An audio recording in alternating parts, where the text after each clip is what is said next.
welcome to my video. I hope everyone doing well. I am also pretty well. Today's weather was amazing. Let's start the video. অনেকদিন পর একটু ছাদে আসলাম। ছাদে আসার পরে এখন দেখতেছি গাছের মধ্যে পেয়ারা কি সুন্দর করে পেকে আছে।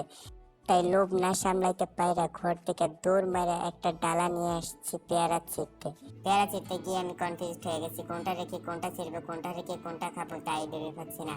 অবশেষে অনেক পরীক্ষা নিরীক্ষার পরে, অনেক খোঁজাখুঁজির পরে অবশেষে একটা পেয়ারা পেলাম। তারপর এটা ছিঁড়ে টপ করে নিলাম। পেয়ারাটা দেখতে কি সুন্দর, টুকটুকে সবুজ, কি সুন্দর লাগতেছিল। আহা, আমি টপ করে ডালার মধ্যে রেখে দিলাম। তারপরে নেক্সট পেয়ারা ছিঁড়ার জন্য খোঁজাখুঁজি শুরু করে দিলাম, পরীক্ষা নিরীক্ষা শুরু করে দিলাম যে কোনটা ছিঁড়বো, কোনটা রেখে কোনটা ছিঁড়বো।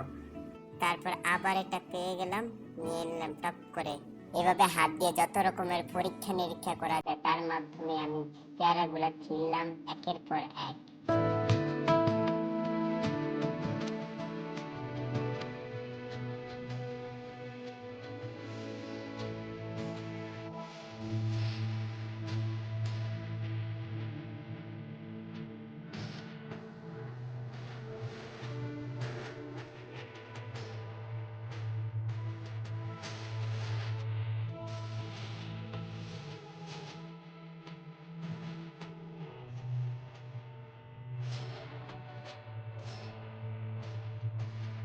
Thank you for watching this video.